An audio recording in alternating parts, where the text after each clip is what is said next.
돌로 조각한 작품은 수천 년이 지나도 그 형태를 잃지 않습니다. 그래서 조각가들은 자기의 생각을 돌에 담아 작품을 만들고 있어요. 돌은 다른 재질보다 작품을 만드는데 오랜 시간이 걸립니다. 많은 시간과 노력이 필요하기 때문에 석상을 만들 때는 특히 주의해야만 합니다. 힘 조절을 잘못하면 정교한 작품을 만들 수 없기 때문에 오랜 시간 조심해서 작품을 만들어야 하는 것입니다. 그리고 모래를 가지고도 섬세한 작품을 만들기도 해요. 세계 모래 조각대에 출품한 작품을 보면 물과 모래를 섞어서 어떻게 이런 작품을 만들까 참으로 놀랍습니다. 그리고 굉장히 웅장하고 아름답죠. 모래로 만든 작품은 돌로 만든 작품과 달리 오래 보관할 수 없는 단점을 가지고 있어요. 파도가 밀려오거나 사람들이 손을 대기만 해도 무너질 수 있기 때문에 행사 기간 동안만 작품을 봐야 하는 아쉬움이 있습니다. 작품의 재질에 따라 돌처럼 오래 보관할 수 있는 작품이 있는가 하면 모래처럼 사진으로만 남기는 작품도 있단 말이죠. 작가들이 말하기를 육중한 돌로 만든 작품은 쉽게 깎고 다듬을 수 없지만 수천 번, 수만 번 동일한 작업을 하다가 보면은 그 돌들과 내가 호흡하고 있다는 것을 느낀다라는 말을 하는 것을 보았습니다. 어떤 작품이든 먼저 작가의 머릿속에 완성되어야만 그 작품을 밖으로 꺼낼 수가 있는 거예요. 설교도 마찬가지입니다. 먼저 머릿속에 그 맥락이 잡히지 않으면 설교를 한 줄도 쓸 수가 없는 거죠. 그러면서 꺼내놓고 계속해서 고치는 것과 같은 거예요. 이것은 성도들의 신앙에도 적용이 됩니다. 그리스도를 정직하게 섬기는 성도는 변하지 않는 성질을 가진 돌로 만든 작품처럼 하나님의 말씀과 삶의 경험을 통해서 견고한 신앙을 가질 수가 있습니다. 신실한 신앙을 갖기 위해서 말씀을 중심에 세우고 살아내는 순종의 삶이 있어야만 내 인생이 하나님 앞에 작품이 된단 말이죠. 고된 훈련을 통해서 단련된 성도의 믿음이 하나님의 자녀로 성숙하기까지는 굉장히 오랜 시간이 걸립니다. 하나님의 아들인 그리스도가 이 땅에 오셔서 제자 12명에게 말씀을 가르치실 때 그들에게 영적으로 딱딱딱 변화시키면 그들이 하나님을 믿을 수 있어요. 그러나 예수님은 그렇게 하시지 않았습니다. 3년을 데리고 다니면서 계속해서 삶 속에서 경험을 하도록 하셨단 말이죠. 그런 신앙은 어떠한 고난과 연단에도 쉽게 변하지 않아요. 석상이 오랜 세월 비바람을 맞으면 더 웅장하고 깊이가 있어 보입니다. 처음에 딱 만들어서 갖다 놓은 거는 이제 막 만들었네. 근데 오랜 시간 비바람을 맞은 그 석상을 보면 굉장히 뭔가 마음이 뭉클하단 말이죠. 믿음으로 인내하는 성도는 시간이 지날수록 하나님과 깊이 교제하기 때문에 영적인 부분과 세상적인 부분을 잘 분별할 수가 있습니다. 하나님의 뜻을 말씀으로 판단할 수 있기 때문에 우리가 하나님의 말씀으로 오랜 시간 자신을 인내한 사람은 세상을 바라볼 때 바로 분별이 된단 말이죠.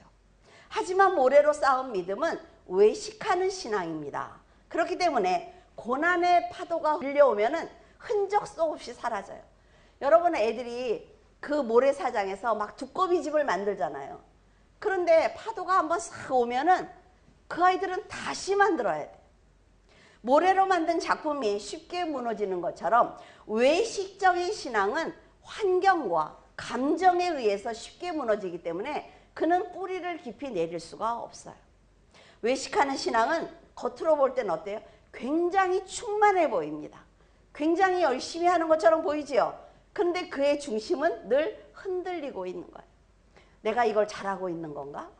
내가 막 기쁘면서도 내가 이 길로 곧장 가는 게 맞는 건가? 늘 흔들린단 말이죠.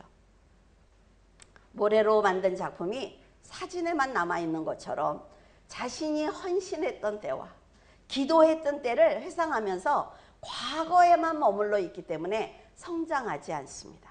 누가 기도하는 걸 보면 나도 옛날에 저렇게 했어. 누가 헌신하는 거 보면 나도 옛날에 저렇게 헌신을 했어. 그걸 별거 아닌 걸로 생각을 한다는 거죠. 외식하는 사람도 진심으로 헌신했을 때가 분명히 있을 것입니다. 헌신하지 않았다는 것이 아니에요. 그러나 인내가 없기 때문에 신앙의 뿌리를 내리지 못해서 죄의 자리로 너무나 쉽게 가는 거예요. 그냥 조금만 기분 나쁘면 다 버려버려. 내가 막 열심히 하다가 누가 한마디만 하면 다 버려버려. 그런 사람은 하나님께서 정말 필요할 때, 내가 변치 않는 그 사람하고 일해야 될 때 그 사람을 사용할 수가 없는 거예요. 여러분, 이런 사람은요, 하나님께서 계속해서 은혜와 기회를 주십니다. 그런데도 그 헌신으로 다져진 그 시간이 짧기 때문에 교회와 세상을 쉽게 넘나드는 거예요. 이런 성도는 교회를 아무리 열심히 다녀도 늘 무거운 짐을 진 사람처럼 불행할 수밖에 없는 것입니다. 야곱은 화려한 인생은 살지 못한 사람입니다. 그러나 돌로 만든 작품처럼 그의 인생을 살펴보면 어떤 상황에서도 하나님의 곁에 남아있기 위해서 가던 길을 돌이키고 넘어졌다 일어나기를 반복하지만 계속 하나님을 향해서 한 길을 가는 거예요. 이게 진짜라는 것입니다. 우리가 세상을 살면서 어떻게 안 넘어져요? 우리가 세상을 살면서 어떻게 시험 들지 않습니까? 어떻게 욕심부리지 않아요? 그런데 하나님을 아는 사람, 그 중심에 하나님을 세운 사람은 그럴지라도 계속해서 돌이키는 거예요. 그러니까 하나님께서 또 발전하게 하시고 한 계단을 또 올라가게 하시고 그러면서 데려가시는 것입니다. 반면에 에서는 어떻습니까? 아버지의 그 많은 유산을 다 물려받았어요. 야곱이 라반의 집으로 갔으니까 그 재산이 다 자기 거였단 말이죠. 그런데 결국 어떻습니까? 모래성처럼 흔적도 없이 사라지고 말았어요. 그 많은 재물이, 그의 자손들이 다 사라지고 말았단 말이죠. 에서가 하나님의 백성이 될 수 없었던 것은 하나님께서 야곱은 사랑하시고 그를 미워했기 때문이 아닙니다. 그는 열국의 아버인 아브라함이요, 아브라함의 아들인 이삭의 장자예요. 그는 세상이 줄 수 없는 특혜를 받고 태어난 사람이라 말이죠. 그런데 장자권을 소중하게 여기지 않았습니다. 하나님께서는 이 지금 80억이라는 그 사람들 중에 여러분을 선택하셨어요. 너는 내 자녀다. 이름을 부르셨죠. 이은진, 너는 내 딸이야 라고 말씀하셨어요. 그렇죠? 그런데 우리가 그 하나님의 음성을 듣고 믿음으로 살면 끝까지 하나님의 자녀가 됩니다. 그러나 인내하지 못한단 말이죠. 왜 저 사람은 잘 사는데 나는 돈이 없어? 왜 저 사람은 건강한데 나는 건강하지 않지? 이게 뭐야? 내가 죽도록 충성했는데 하나님이 왜 나에게 병을 줬어? 이러면서 넘어지는 사람은 에서와 같은 것입니다. 하나님께서 이스라엘과 남은 자를 택하셨다고 말씀하신 것은 누구는 미워하고 누구는 특별히 사랑하셨다는 말씀이 아니에요. 이 말씀은 하나님의 곁에 남기 위해서 믿음으로 끝까지 인내하는 그 사람이 택함받은 자녀다라고 말씀하시는 거예요. 장로교는요, 인간의 노력보다 하나님께서 특별히 선택하시고 예정하신 자들이 구원받는다는 예정론을 믿고 있습니다. 그러니까 여러분들 그 얘기 처음 들을 때 어땠어요? 그럼 하나님이 저를 선택하셨나요? 이렇게 물어봐요. 너무 많이 받았어요, 그 질문을. 그러면 예정하신 사람만 구원을 받는다면 저 사람은 아무렇게나 살아도 그럼 하나님이 예정하시면 구원받나요? 그 얘기가 아니에요. 하나님께서는 모든 인생을 현재로 본다고 말씀을 드렸어요. 그래서 천년이 하루 같다고 말씀을 드렸죠. 어떤 사람이 하나님을 영접할 자이고 하나님을 버릴 자인지 이미 하나님은 알고 계신다는 거예요. 그런 관점에서 예정론을 얘기하는 것입니다. 이런 관점에서 본다면 태어날 때부터 우리는 사탄의 종이었습니다. 그런 사람들이 화목제물이 되어주신 그리스도를 영접했지요. 영접하는 그 순간부터 내가 하나님께 부름받는 그날까지 믿음을 버리지 아니하고 지킨 자가 바로 선택된 자입니다. 그러니까 하나님께서 택하셨어요. 모든 사람들 가운데 내가 너를 성도로 불렀어. 그래서 우리는 성도가 되었습니다. 그러면 내가 노력하지 아니하고는 그 믿음을 지킬 수 없단 말이죠. 무슨 하나님이 불러? 천국이 어딨어? 끝까지 이렇게 하면 어때요? 그는 택함을 받은 자가 안 되는 거예요. 물론 구원은 인간이 선택하는 것은 아닙니다. 절대로 오해하시면 안 돼요. 잘 분별하셔야 돼요. 하나님께서 전 인류에게 복음을 주셨습니다. 그 복음을 내가 들었어요. 그래서 영접했습니다. 하나님이 계시는 것 같아. 정말로 천국은 있는 것 같아 라고 했으면 끝까지 믿음을 지켜야죠. 이런 사람이 영생을 받는 거예요. 믿음을 지키기 위해서는 본인의 의지가 절대적으로 필요하다는 것입니다. 누구나 복음을 들을 수 있는 기회가 있지만 말씀을 듣는 것으로 그치지 않고 그리스도를 영접해야만 구원을 받습니다. 그냥 성경책을 이렇게 들고 교회만 왔다 갔다 한다고 해서 나 오늘 예배 드렸잖아. 나 오늘 9시 예배 드렸어. 11시 예배 드렸어. 그게 무슨 상관이 있어요? 내가 하나님 앞에 나올 때 어떻습니까? 내일이 주일이야. 그럼 오늘 어때요? 내일 입을 옷도 정리를 할 거고 마음가짐도 갖겠죠. 헌금도 준비하겠죠. 이러면서 교회 와서 예배 드리는 사람과 그래 그냥 가서 그냥 예배 드리면 되지 뭐. 이러는 사람과 하나님이 보실 때 그 차이는 엄청나게 크다는 거예요. 만약 인간적으로 판단을 해서 하나님을 영접하지 않는다면 그 책임은 본인이 져야 합니다.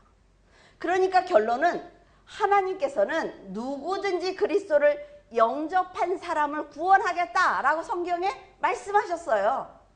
나는 누구를 선택할 거야가 아니에요. 가룟 유다가 이름을 딱 정하고 가룟 유다가 나를 팔 거야가 아닙니다.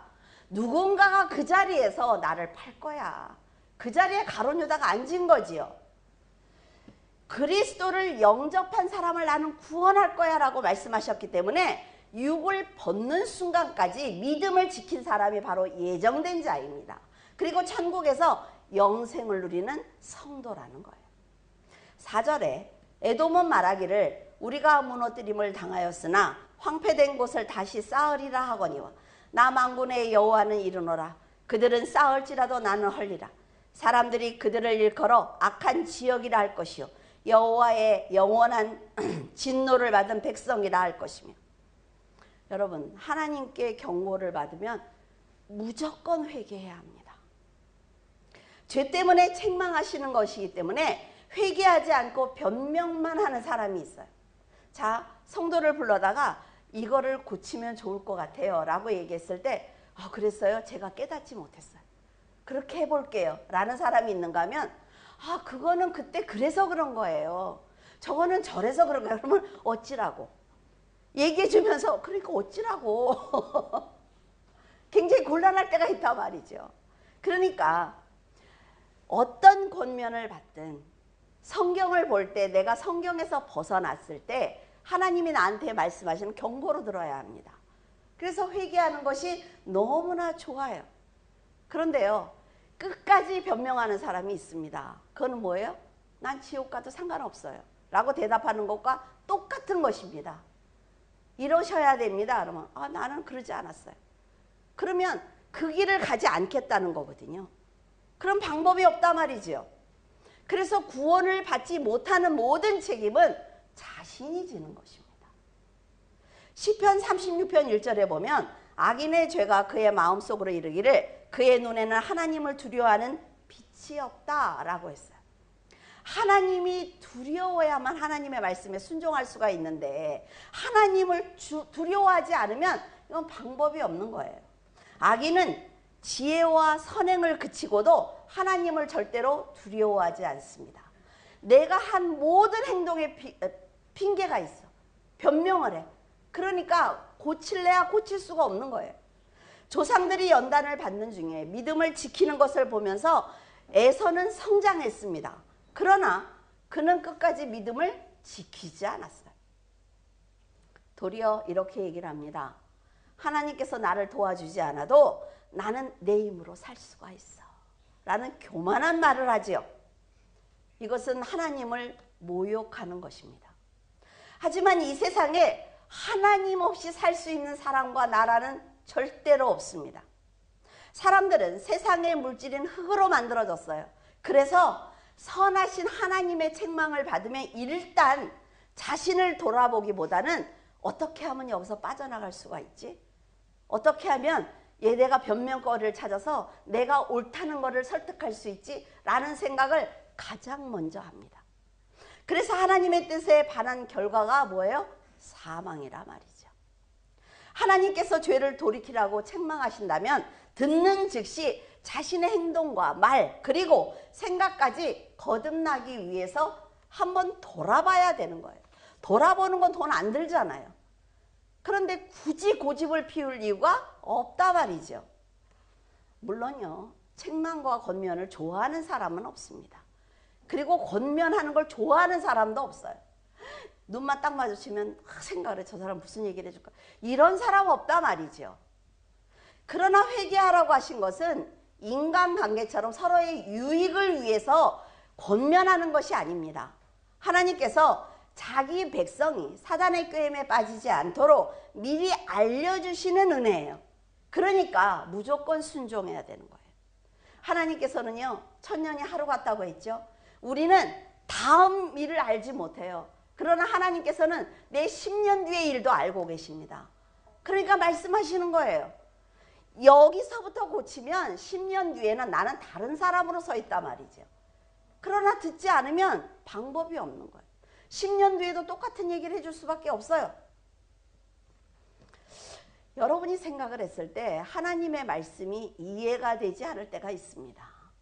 우리가 어떻게 그걸 다 이해할 수가 있겠어요?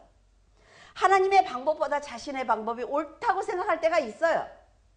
순종했을 때 내가 괜히 돌아가는 것 같은 생각이 들 때가 있단 말이죠. 그러나 바로 뒤에 일어난 일을 알지 못하는 우리들은 하나님께서 가지 말라고 하면 가지 말아야 되는 거예요. 말라기 선지자와 같이 하나님의 은혜와 책망을 전해주는 하나님의 사람이 있다면 그의 말을 반드시 들어야 됩니다. 하나님의 사람은 목사만 말하는 게 아니에요. 부역장일 수도 있고 내 부모일 수도 있어요. 더구나 내 자녀일 수도 있습니다. 그래서 하나님의 길을 곧게 가는 사람이 말을 할 때는 들어야 합니다. 사람은 칭찬을 듣기를 원하기 때문에 책망을 들으면 불편할 수 있지만 당장 이해가 되지 않고 하나님의 깊은 뜻을 알 수가 없어도 일단 말씀에 순종을 하면 시간이 지나잖아요. 그러면 아, 이래서 그랬구나 라는 걸 알 수가 있단 말이죠. 지금까지 하나님께서 역사하신 것을 믿는다면 일단 한번 순종해 보세요. 그러면 왜 회개하라고 하셨는지, 손에 쥔 것을 버리라고 하셨는지 알 수가 있습니다. 구약 전체에 흐르는 하나님의 뜻을 살펴보면 이스라엘 백성이 하나님을 전능하신 왕으로 섬기기를 원하고 계십니다. 구약만 그렇습니까? 지금도 하나님께서는 하나님이 우리의 왕이 되기를 원하고 계세요. 그러나 에돔은 하나님의 깊은 뜻을 깨닫지 못하고 하나님 없이 자신의 힘으로 살 수 있다는 말을 아주 자신 있게 하고 있어요. 만약 여러분이 에돔처럼 하나님의 경고를 받았다면 판단하지 않기를 바랍니다. 불평하지 않기를 바라요. 지금의 삶을 돌이키는 것이 회복하는 지름길이라 말이죠. 이런 에돔의 호언장담을 들으신 하나님께서 말씀하시길 에돔이 인간의 의로 열심히 싸울지라도 나는 그걸 헐겠다라고 말씀하셨어요. 여러분 이게 얼마나 무서운 얘기인 줄 압니까? 그때 태국인가요? 거기서 지진 났을 때 그 30층 되는 중국이 세운 건물이 흔드니까 어때요? 완전히 무너지는 걸 봤잖아요. 근데 지진 설계가 잘 돼 있는 곳은 무너지지 않는다 말이죠. 하나님이 원하시는 게 이런 신앙이라 말이에요. 그냥 막 쌓지 마. 봉사하면서 불평하려면 하지 마. 헌금하면서 아까우면 하지 마. 저는 그렇습니다. 여러분들이 헌금을 할 때 아까우면 하지 마세요. 왜? 하나님이 받지 않아요. 인간이 아무리 열심히 쌓는다고 해도 하나님께서 보호하시지 않으면 세상의 공격으로부터 쉽게 무너진다 말이죠. 하나님께서 에돔을 직접 시험하고 공격한다는 얘기가 아닙니다. 봐요.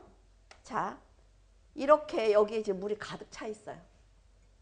이거는 성령께서 이 컵처럼 보호하고 계시기 때문에 여러분이 이 안에 가족도 담고 재물도 담고 건강도 담는 거예요. 근데 하나님이 탁 쳐서 이걸 깨버렸어. 이걸 거두신다고 해요. 거두셨어요. 그럼 뭐예요? 다 쏟아져 버리는 겁니다, 여러분. 근데 우리는 우리 건 줄 안단 말이에요. 우리 건 줄 알아요. 여러분의 생명도 여러분의 것이 아니에요. 하나님께서 이렇게 붙들고 계시기 때문에 지금 그 수많은 사고가 일어나는데도 사고가 나지 않는 것입니다. 우리 장로님 아까 기도하시잖아요. 그렇죠? 한 사람도 다치지 아니하고 무사히 행사를 마칠 수 있는 그런 기도는 뭐예요? 하나님께서 보호하셨다는 것입니다. 그러니까 사탄이 공격을 해도 하나님께서 울타리, 성령의 울타리로 막고 계시면 그들은 공격할 방법이 없습니다. 그러니까 우리는 에돔처럼 스스로 무너지지 않기 위해서는 하나님 안에, 하나님께서 네가 내 안에, 내가 네 안에 함께하자. 이 말씀을 붙들고 살아야 된다는 거죠. 창세기 11장 4절에 보면 또 말하되 자 성읍과 탑을 건설하여 그 탑 꼭대기를 하늘에 닿게 하여 우리 이름을 내고 온 지면에 흩어짐을 면하자 하였더니 사람의 언어가 하나였을 때 얼마나 편했을까요? 그냥 우리 요새 영어 배우고 얼마나 힘들어요. 그렇죠? 근데 하나면 얼마나 편안하냐고요. 그런데 사람들은요 하나면 교만해집니다. 내가 다 이루었다고 생각하면 교만해진단 말이죠. 자신들의 이름을 높이기 위해서 바벨탑을 쌓기 시작하는 거예요. 사람들의 악함을 보신 하나님께서는 그 언어를 흩어버리셨어요. 이 지구의 언어가 3,000 몇 개라고 그러더라고요. 그런데 인간이 죄인이라는 걸 여러분 깨닫기 위해서는 세상에 언어가 많구나 라는 생각을 하시면 돼요. 하나였던 언어를 하나님께서 다 흩어버려서 인간은 죄인일 수밖에 없구나 라는 생각을 하시면 된단 말이죠. 아무리 열심히 쌓아도 하나님께서 잠깐 흔들면 다 끝이에요. 언어가 하나이면 서로 소통하고 하나님을 경배할 수 있는 좋은 수단이죠. 그런데 그들은 하나의 언어를 하나님을 대적하는 데 사용합니다. 사람들은 하나님과 견줄 만한 힘을 가졌다고 호언장담을 했지만 그들의 욕망을 이미 알고 계셨던 하나님께서는 그들에게 축복으로 주셨던 그 언어를 혼잡하게 하셔서 심판받는 언어로 만드신 거예요. 믿음도 여러분 축복입니다. 믿음이 축복이에요. 그런데 하나님께서는 그 믿음을 심판의 도구로 사용하시기도 한단 말이죠. 자, 축복으로 준 믿음을 받지 않으면 그 믿음 때문에 심판받는 거예요. 물질을 주셨죠? 여러분에게 축복입니다. 물질을 많이 가지면 많이 가질수록 좋아요. 기독교인들은 가난해야 된다? 그건 바보 같은 얘기야. 물질을 많이 가지세요, 여러분. 많이 버세요. 그런데 하나님께서 그 물질을 거두시면 그 물질을 가지고 타락한다는 것입니다. 그래서 심판을 받는 거예요. 하나님이 우리에게 주실 때는 다 축복이에요. 그런데 그것을 잘 간직하지 못해서 심판의 도구가 되는 것입니다. 그 결과 어떻습니까? 해야 될 일을 하지 못하게 돼요. 하나님께서 이스라엘과 에돔을 향해 경고하신 것도 이런 이유에서입니다. 악한 생각으로 뭉쳐서 하나님 없이 자신들의 힘으로 살 수 있다고 말하고 있지만 하나님께서 그 보호의 울타리를 거두시니까 어때요? 그들이 가진 것이 다 무용지물이 되고 말았어요. 이 세상에 에돔이라는 나라 자체가 없어져 버렸습니다. 하나님을 떠난 에돔은 결국 심판을 받을 수밖에 없었죠. 그들은 많은 기회를 받았어요. 왜? 믿음의 조상의 장자로 태어났기 때문에. 그러나 죄가 관영했기 때문에 그들은 결국 무너지고 말았습니다. 에서를 보면 하나님께 기회를 받지 않은 것이 아니라 말이죠. 우리도 그렇게 얘기를 합니다. 저 사람은 저렇게 잘 사는데, 하나님을 믿으니까 저 사람은 저렇게 잘 되는데, 그 사람이 갖지 못한 건강을 내가 가지고 있고 그 사람이 갖지 못한 가족을 내가 갖고 있고 다 하나님은 공평하신 분이에요. 가인이 아담의 장자로 태어난 것처럼 에서는 하나님의 사랑을 받는 이삭의 장자로 태어났기 때문에 그 누구보다도 많은 기회를 받은 사람입니다. 그러나 에서는 스스로 그 복을 버리고 말았어요. 에서처럼 하나님께 불신앙을 보이는 사람들의 공통점이 있습니다. 그건 뭐예요? 인간의 욕심과 교만입니다. 교만은 패망의 선봉이라고 그랬어요. 교만하면 안 돼요, 여러분. 그리고 의와 자랑을 하면 안 됩니다. 지금까지 쌓은 세상의 지식과 편견, 그리고 인간의 이성과 사상으로 하나님의 말씀을 판단하기 때문에 선하게 살지 못하는 것입니다. 여러분, 세상은요, 성경에 기록되어 있습니다. 어떻게 될지. 세상은 성경대로 이루어지고 있어요. 그래서 마지막이 뭡니까? 적 그리스도가 나오는 거예요. 적 그리스도를 통해서 예수 그리스도가 재림하시는 것입니다. 그래서 심판하고 끝나는 거예요. 이게 성경에 기록되어 있어요. 그러면 내가 지금 어떤 판단을 하고 세상을 살 거냐는 뭐예요? 여기 끝을 보는 것입니다. 그랬다 그래서 세상을 막 살라는 얘기를 하는 건 아닙니다. 세상을 살면서 내가 결정해야 될 때 하나님의 선하심을 바라보고 가야 된다는 얘기를 하고 있어요. 세상은요, 아합과 같은 왕도 세워지고 아서와 같은 왕도 세워집니다. 그래서 이것이 계속 교차하고 있어요. 그러면서 세상은 끝까지 가는 거예요, 흘러서. 세상에 우리가 대통령을 세우는 것 같지만 그렇지 않습니다. 아무리 우리가 기도를 하고 하나님께 오늘 새벽에 나와서 기도할 때 하나님 그런 말씀 하시더라고요. 나라와 민족을 위해서 기도할 때 하나님이 이렇게 말씀하셨어요. 누가 세워지든 네가 기도했기 때문에 그가 세워진 것이 아니라는 거예요. 그 기도는 내가 모아둘게. 성도들의 기도를 내가 모아서 나중에 급할 때 이 나라가 흔들리지 아니하도록 내가 사용할 거야. 그러니까 기도하는 거를 멈추지 마. 그래서 네가 기도를 했기 때문에 그 사람이 세워지고 네가 기도를 했기 때문에 그 사람이 안 세워지고가 아니야. 이 세상은 내가 세우는 거야. 그래서 결국 끝까지 가는 거야. 그런데 성도들이 기도해야 되는 이유는 한 나라의 대통령을 세울 때 기도하는 이유는 뭐예요? 내 후손들이 조금 더 믿음으로 살 수 있는 시간을 버는 거예요.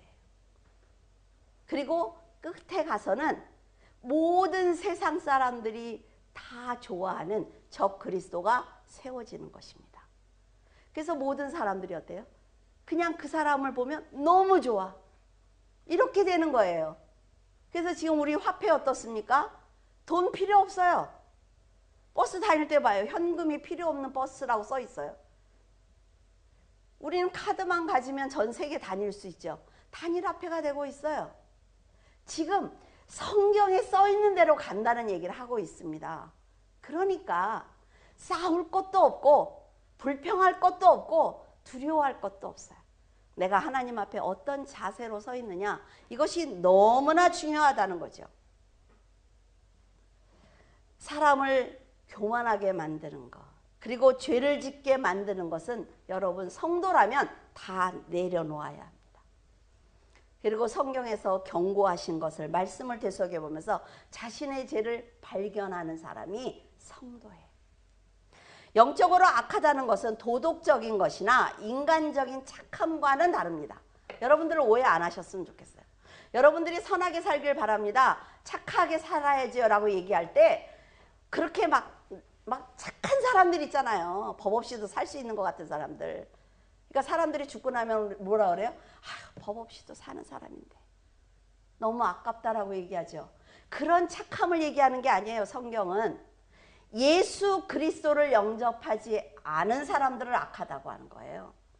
왜 저 사람이 악합니까? 예수 그리스도를 영접하지 않았기 때문에.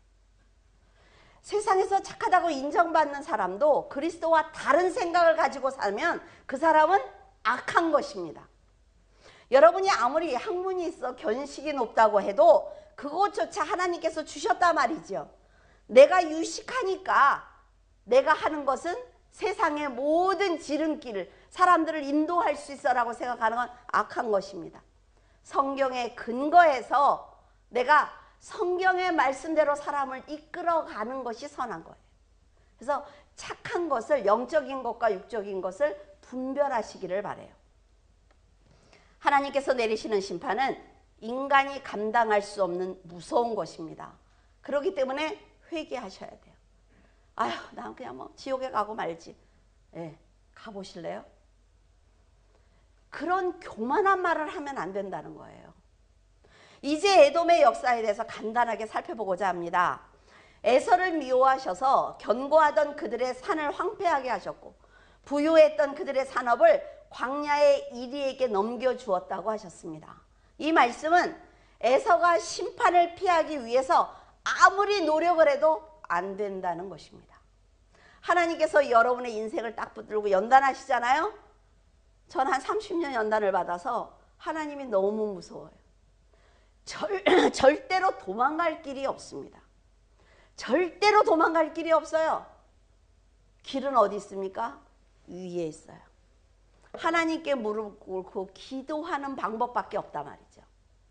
그러니까 이 사람들이 하나님이 없어도 난 살 수 있어 라고 지금 계속 얘기하고 있어요. 우리가 잘 살잖아. 우리의 지형이 아무도 공격할 수 없는 굉장히 좋은 곳에 있잖아 라고 얘기하는데 하나님 뭐라 그러십니까? 너희들이 쌓아봐. 내가 다 얼어버릴 거야. 절대로 피할 수 없다는 걸 아시고요. 지금 여러분들이 평안하시거든 하나님께 감사하기를 바라요.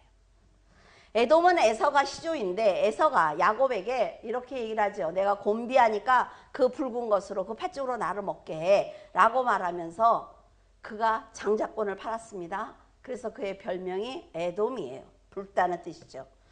이 사건으로 인해 장자권을 빼앗겼다고 생각한 에서가 야곱을 죽이려고 했죠. 이때 야곱의 엄마가 어떻게 했어요? 야곱을 피신시킵니다. 라반의 집으로.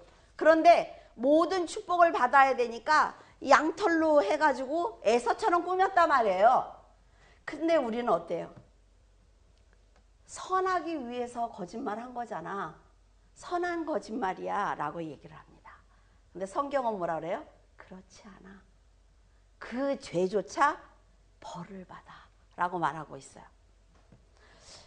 이 10년이 지나고 나서 라반의 집에서 노예처럼 살던 야곱이 고향으로 돌아왔지만 어머니 리브가를 만날 수 없었어요. 리브가 역시 야곱을 너무나 사랑했어요. 그래서 복을 받게 했죠. 그가 믿음이 있다는 걸 알았어요. 리브가는. 그래서 도와주었지만 그로 인해서 그 죄 때문에 아들을 만날 수 없었습니다. 죽을 때까지. 저는 이 성경 요 구절을 읽으면서 그렇게 생각을 했어요. 죄를 용서하지 않는 하나님, 죄를 미워하시는 하나님께서 야곱을 에서라고 속인 그 죄를 어머니와 아들이 살아서 만날 수 없게 하신 것 아닐까, 그런 생각을 했습니다. 하나님은요 죄를 용서하지 않습니다. 그래서 내가 선한 뜻으로 그렇게 한 거야. 근데 그의 죄의 대가는 기억하셔야 돼요. 하나님께서는 사람이 좋은 일이라고 생각하면서 작은 죄를 지을지라도 책망한다는 것을 꼭 기억하시기를 바랍니다. 야곱이 고향으로 돌아왔을 때 에서는요 마치 준비한 것처럼 그 땅을 야곱에게 주고 자기는 떠나요. 그렇죠? 이게 뭡니까? 이것은 성경을 성취하기 위함이에요. 에서가 하나님이 그랬으니까 내가 가야지가 아니에요. 하나님께서 결정하신 그것을 사람들이 자기도 모르게 결정하고 움직이는 것입니다. 그래서 하나님께서 선한 결정을 하시도록 내가 선하게 사는 것이 굉장히 중요하단 말이죠. 그 에서가 떠나고 난 다음에 세월이 많이 흘렀어요. 그러니까 그 이스라엘 자손들이 사울 왕과 대적을 하고 전쟁을 합니다. 그 후에 다윗 왕이 여러 이방인들을 정복할 때 에돔도 정복을 하지요. 그래서 이스라엘의 속국이 되었어요. 에돔은 기원전 586년경에 유다 왕국이 바벨론 제국에 의해서 지지난주에 자세하게 말씀을 드렸죠. 멸망을 당할 때 에돔도 함께 바벨론에 의해서 멸망을 당합니다. 그 후에 신약시대에 이르러서 에돔 사람 안티파트로스가 그 로마 제국의 행정관이 돼요. 에돔 사람이요. 그의 아들은 훗날에 로마 제국 하에 팔레스타인 지역을 다스리는 헤롯 대왕이 됩니다. 그러니까 이 사람이 에돔 사람이에요. 아직까지는 명맥이 이어지고 있어요. 헤롯 대왕은 사마리아와 갈릴리 지역까지 통치를 했지만 서기 70년경 제1차 유대와 로마의 전쟁이 있을 때 예루살렘이 완전히 멸망하면서 에돔이라는 나라는 사라지고 맙니다. 그러니까요, 여러분 생각을 해보세요. 예언은요, 시간차가 있습니다. 그러니까 에돔이 사라질 거야, 에돔이라는 나라는 이 땅에서 없어질 거야 라고 지금 이 선지자가, 말라기 선지자가 계속 예언하고 있잖아요. 그런데 이 에돔이 정말 없어질 때는 어때요? 400년, 500년이 지나고 나서라는 거예요. 그러니까 여러분들에게 하나님이 이렇게 해주실 것 같아요 라고 얘기하면요, 그날부터 와서 물어봐요. 하나님 말씀하시는데 왜 안 돼요? 하나님 정말 해줄 말이 없어. 어떨 때는 막 내가 믿음이 없는 건가? 이런 생각이 들 때가 있어요. 그러고 난 다음에 어때요? 한 20년쯤 지난 다음에 목사님이 그때 기도해 주실 때 이게 이제 이루어졌어요. 이렇게 얘기를 해요. 어찌라고 20년 동안 나는 그러면. 그러니까 예언은 시간차가 있습니다. 성경의 예언도 시간차가 있어요. 하나님이 말씀하셨으면 바로바로 되는 게 아니라 말이에요.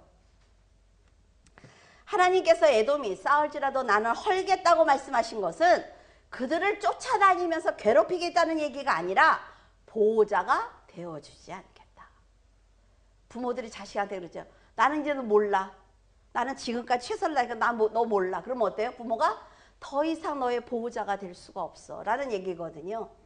그러면 고생하잖아요, 그 아이가. 사람이 하나님의 뜻을 벗어난 목표를 정해서 아무리 열심히 해도 하나님께서는 그 모든 것을 허사로 만들 수가 있습니다.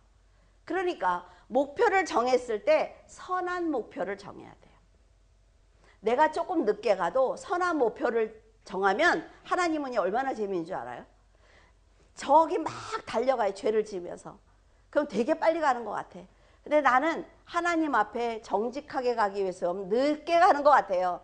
근데 이렇게 들어서 맨 앞에다 세워주시는 분이 하나님이에요. 근데 이거를 믿지 못한다.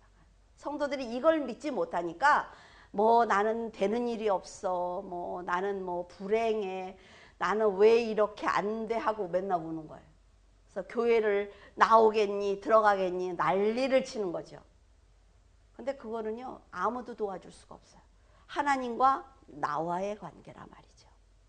누가복음 15장 18절에서 20절, 내가 일어나 아버지께 가서 이르기를 아버지 내가 하늘과 아버지께 죄를 지었사오니 지금부터는 아버지의 아들이라 일컬음을 감당하지 못하겠나이다. 나를 품꾼의 하나로 보소서 하리라 하고 이에 일어나 아버지께로 돌아가니라. 아직 거리가 먼데 아버지가 그를 보고 친히 여겨 달려가 목을 안고 입을 맞추니. 하나님을 떠난 성도가 고난에 처했을 때 어떤 판단을 하고 어떤 결단을 해야 하는지 가장 잘 가르쳐주고 있는 대목이라고 생각을 합니다. 이 탕자를 보면요, 지혜롭다는 생각을 해요. 좀 늦을 수도 있고 잘못할 수도 있어요. 에돔처럼 탕자는 돈만 있으면 나 혼자 살 수 있어 라고 얘기를 했죠. 그래서 아버지께 와서 탁 얘기를 합니다. 자기가 맡겼어, 그 유산 놔달라고. 그런데 아버지가 너무 재밌는 게 뭐냐면 아들이 떠나려는 건 알아요. 근데 아들이 원하는 대로 그의 분깃을 줍니다. 그래, 가서 살아봐. 아버지는 분명히 아들이 준비가 되지 않았다는 걸 안다 말이죠. 훗날 아들이 울면서 돌아왔을 때 기꺼이 안아주는 걸 보면 그 아버지의 마음을 알 수가 있지요. 우리도 세상 일이 잘 되거나 재물이 많으면요, 하나님 없이 살 수 있을 것 같아요. 내가 이렇게 빌딩이 있어. 그럼 어때요? 그것만 가져도 나는 세상을 살 수가 있어. 이런 생각이 든단 말이죠. 내가 하나님을 떠나고 교회를 안 나가도 괜찮을 것 같아요. 근데요, 하나님이 어떤 분인 줄 아세요? 여러분들이 하나님을 떠나겠다 그러면요, 놔주시는 분입니다. 나는 그래서 하나님이 너무 무서워. 나가서 실패할 걸 알아요. 왜? 약지 못하니까. 세상 사람들은요, 죄를 무서워하지 않기 때문에 당할 것 알아요. 성도가 나가서. 그러면. 근데 그냥 놔두세요. 거지가 되도록 놔두는 거예요. 그런데 여러분, 속으로 나가니까 더 잘 되던데 이러면요, 하나님 버린 거예요. 아시겠죠? 하나님 버린 거예요, 그 사람. 상관 안 하는 거예요. 아버지께 분깃을 받은 아들은 자유롭게 살기 위해서 멀리 떠났지만 그는 경험이 없었어요. 육신의 정욕과 사탄의 유혹에 넘어가서 재물을 모두 탕진하고 말았습니다. 이럴 때 이렇게 망하려면요, 꼭 보호자를 떠납니다. 정우야, 아버지를 떠나면 망하는 거야. 알았지? 지혜와 경험이 있는 부모를 떠나면 망합니다. 재물이 있을 때는 탕자에게 친절합니다. 사람들이. 빼먹을 게 있으면 친절해요. 그런데 돈이 떨어지니까 돼지가 먹는 쥐염 열매조차 주지 않는 것입니다. 세상이에요, 이게. 아들은 아버지 없이 세상에 직면하자 지금까지 자신이 살 수 있었던 것은 모두 아버지의 보호 때문이었구나. 그때야 깨닫는 것. 다 빼앗기고 난 다음에 얼마나 아까워요. 그렇죠? 여기까지는요, 믿음의 사람도 할 수 있는 실수입니다. 그러나 자신의 능력과 힘과 건강을 믿고 살았던 사람이 그 모든 것을 잃었을 때 어떤 결단을 하느냐에 따라서 하나님의 은혜를 다시 덧입을 수도 있고 더 나락으로 떨어질 수도 있어요. 이 탕자가 그걸 가르쳐 주는 거예요. 지금 하나님께서 보호의 울타리를 거두시면 에돔처럼 애써 쌓은 모든 것이 다 무너질 수가 있습니다. 탕자처럼 많은 재물이 모래처럼 흩어질 수가 있단 말이죠. 여러분이 만약 죽도록 노력을 하는데도 쌓은 것이 자꾸 무너진다면 한번 생각해 봐야 돼요. 하나님께서 내 마음을 두드리고 있구나.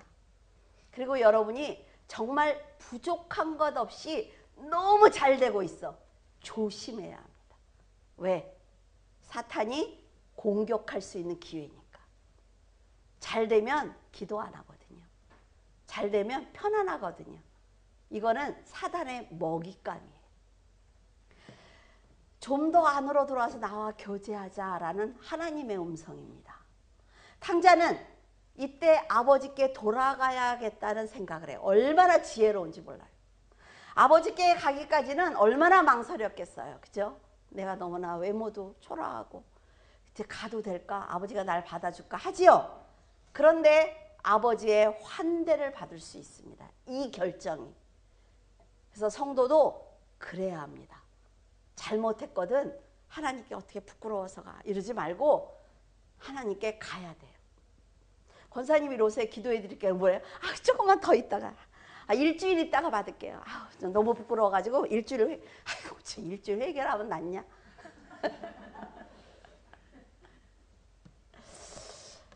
에서는 하나님께서 그가 쌓은 것을 무너뜨리겠다고 경고하셨지만 돌이키기보다는 불평하고 대적합니다. 하나님을 절대로 대적하면 안 돼요. 절대로 하나님 못 이겨요, 여러분.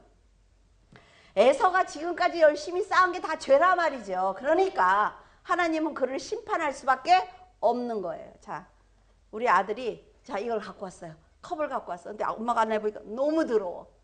물은 꽉 찼는데 너무 더러워. 그러면 어때요? 그거 버려버려요. 그러면 얘는 그거 한 방울 한 방울 모으느라고 얼마나 고생했는데 그걸 버리냐고 울지요. 근데 부모는 막 미안해 그러면서 그걸 다시 줘요? 안 줘요, 부모는.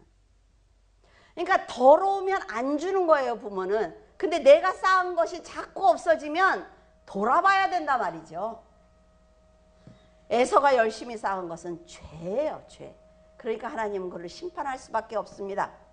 이처럼 하나님께서 모든 사람에게 동일하게 주시는 기회가 축복일 수도 있고 심판일 수도 있어요. 하나님께서 똑같이 주었는데 이거를 축복의 기회로 삼는 사람이 있는가 하면 심판의 기회로 삼는 사람이 있다는 것입니다. 여러분. 여러분은 야곱과 에서 중에 어느 쪽에 서 계십니까? 하나님께서는 회개하는 성도는 안아주시고 안식을 누릴 수 있도록 보호의 울타리가 되어주시기 때문에 망설이지 마세요. 여러분은 에돔처럼 절대로 교만하지 않기를 바라요. 의심하지 마세요. 불평하지 마세요. 하나님의 뜻대로 믿음으로 살기를 바랍니다. 그러면 전지전능한 하나님의 사랑과 축복을 야곱이 받은 것처럼 여러분도 받을 것입니다. 그래서 언제나 자신의 죄를 돌아보고 가던 길을 돌이키는 지혜로운 성도가 되기를 바랍니다. 기도하겠습니다. 할렐루야. 살아서 역사하신 하나님, 은혜를 감사를 드립니다. 아버지의 놀라우신 은혜와 사랑이 있었기에 저희들 오늘 이 자리에서 하나님을 경배하고 있는 줄로 압니다. 하나님 아버지, 저희들은 에돔을 보면서 어리석다고 말을 합니다. 아브라함의 손자이고 이삭의 아들인 그가 어찌 그런 선택을 할 수 있느냐고 말할 수도 있습니다. 그러나 하나님, 저희들 날마다 그런 선택을 하면서 살고 있습니다. 하나님 아버지, 저희들을 불쌍히 여겨 주시옵소서. 야곱처럼 조금 늦게 갈지라도 넘어질지라도 오직 주님만을 바라보고 주님만을 의지하는 그러한 믿음의 성도가 되기를 원합니다. 아버지, 저희들에게 지혜와 명철을 주시옵소서. 그리고 오직 주님의 뜻대로 살아내는 그러한 믿음을 저희들에게 허락하여 주시옵소서. 물줄기 교회 귀한 성도들을 지켜주시고 하나님 영적으로 판단하며 오직 주님의 말씀으로 판단하며 세상을 잘 분별할 수 있도록 도와주시옵소서. 주님께서 함께 하심을 감사하며 우리 주 예수 그리스도 이름으로 기도드립니다. 아멘.